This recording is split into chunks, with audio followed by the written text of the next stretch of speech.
भयणीनो आनी भावनो, आयज आमी पळयलां कशे भाशेन जेजून मंदिरांतले तांकां भायर धांवडायले. वेपाराचो जागो तुमी करिनाकात म्हूण ताणें ताका सांगलें.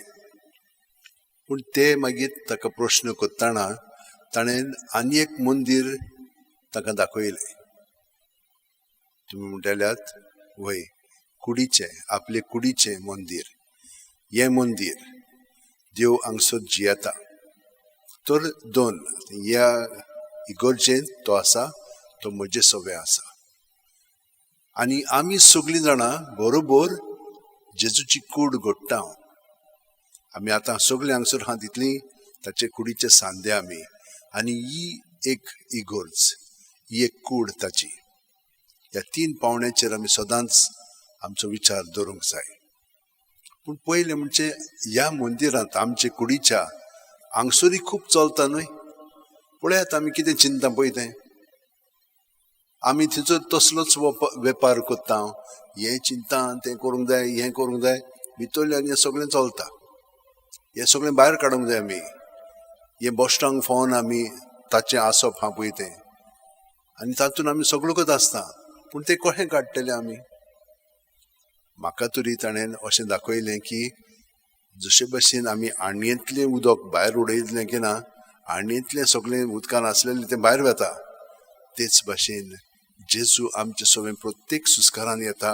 आनी आमचे सगळें जी चिंतना, भावना, आठवणी आसात तितल्योय हो मेळ तो सगळो ताच्या नांवांत आमच्यान भायर काडूंक जाता. आनी आमी हे परी जशे भशेन एक आणी नितळ करता ते भशेन आमची कूड नितळ जाता. हो वेपार पळय चलता तो जेजूच्या नांवांतूच आमच्यान साफ करूंक जाता, नाजाल्यार जायना. आनी ताणेन आमचे पासून ताचें रगत वारयल्लें आसा.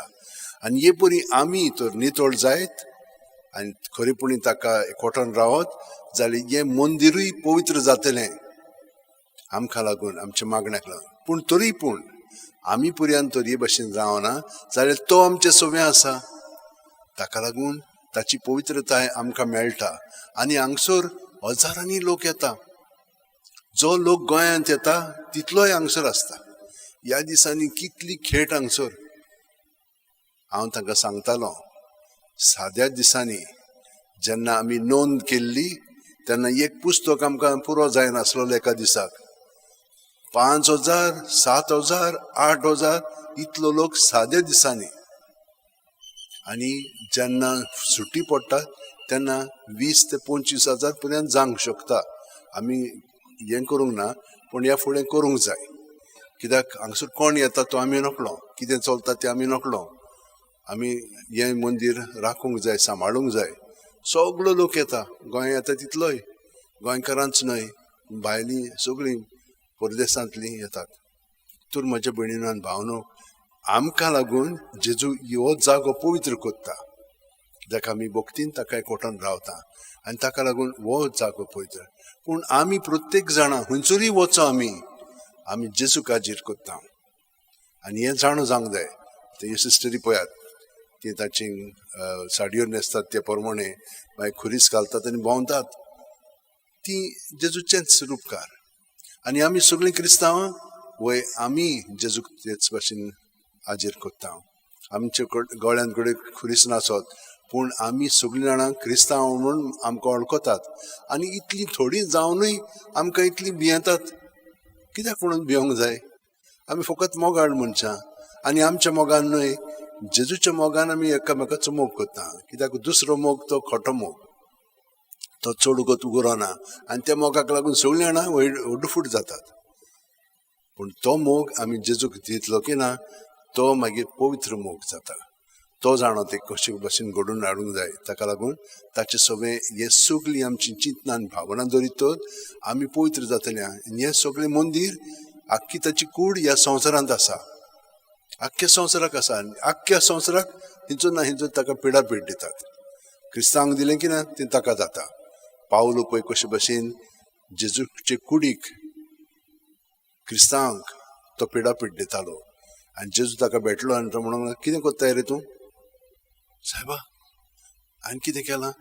वय म्हाका पिडापीड दिताय तूं? अशें म्हणून ताका सांगलें. मागीर ताचे दोळे बंद जाले आनी मागीर पोत्तून जेन्ना ताणें उकडले तेन्ना ते भावार्थाच्या दोळ्यांनी तो सगळें पळोवंक लागलो.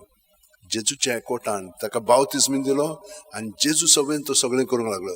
ताका ते बाकीचे भियेंताले आमकां मारूंक येता म्हणून ना म्हणूंक लागलो हांव आतां मारूंक येवना, हांव मरोंक पर्यंत तयार आसा जेजू पासत. हे भाशेन ताचें परिवर्तन जालें आनी मंदिरां आमकां तेंच फाव कोत्ता.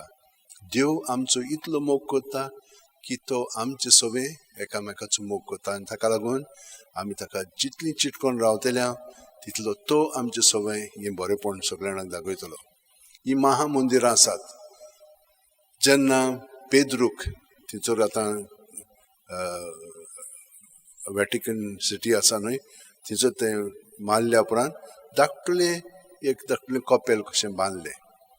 हांव गेल्लो तेन्ना 4 कपेलां आसात तशीं. कपेलां म्हणजे इगोर्ज्यो सारकें भितर तें आसा.